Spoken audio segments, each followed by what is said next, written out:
সময়ের কথা। একটি রাজ্যে এক গরিব কৃষক বাস করত। তার নাম ছিল রমেশ। রমেশ খুবই পরিশ্রমী এবং সৎ ছিল।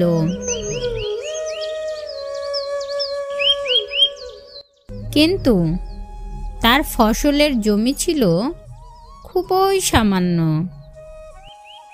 তাতে যা ফসল ফলতো তা দিয়েই তিনি ও তার পরিবারের কোনো রকমে চলত।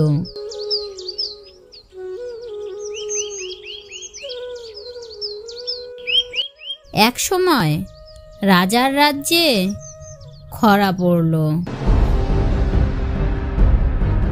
খরা এতটাই ভয়াবহ ছিল যে রমেশের জমিতে কোনো ফসলই হলো না। পরিবার নিয়ে সে খুবই কষ্টে দিন কাটাতে লাগলো। একদিন ক্ষুধার্ত অবস্থায় সে ভাবল, রাজার কাছে সাহায্য চাইতে গেলে কেমন হয়। হয়তো তিনি দয়া করে কিছু সাহায্য করবেন।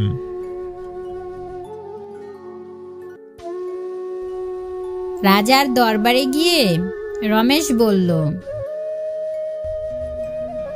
মহারাজ মহারাজ, আমি একজন গরিব কৃষক। খরায় আমার জমির সব ফসল নষ্ট হয়ে গেছে। দয়া করে আমাকে একটু সাহায্য করুন। রাজা তার কথা মনোযোগ দিয়ে শুনলেন এবং বললেন, তোমার সততা আমাকে মুগ্ধ করেছে। আমি তোমাকে সাহায্য করব। তবে তোমাকে একটা পরীক্ষা দিতে হবে। রাজ্যের বাইরে একটি বন আছে। সেই বনে বড় একটি পাথরের নিচে গুপ্তধন লুকানো আছে।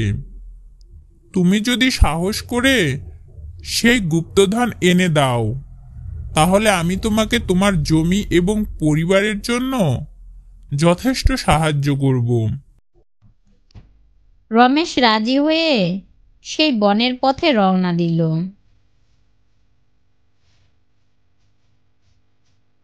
বনের পথ ছিল বিপদে ভরা।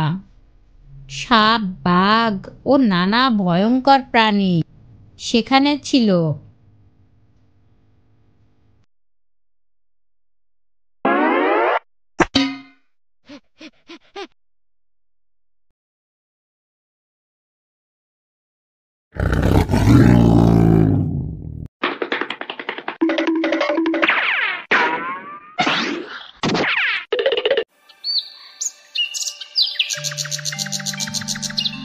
কিন্তু রমেশ ভয় পায়নি।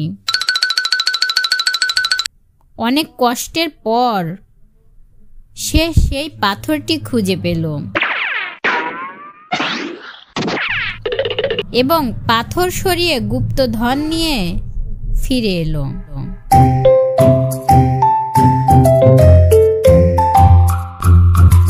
রাজা রমেশের সাহসিকতা দেখে খুশি হলেন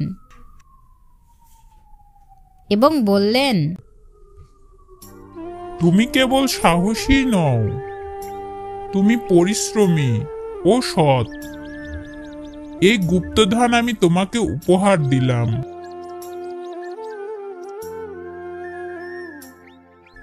আমি তোমার জমি দ্বিগুণ করে দেব এবং তোমার পরিবারকে সুরক্ষিত রাখার ব্যবস্থা করব।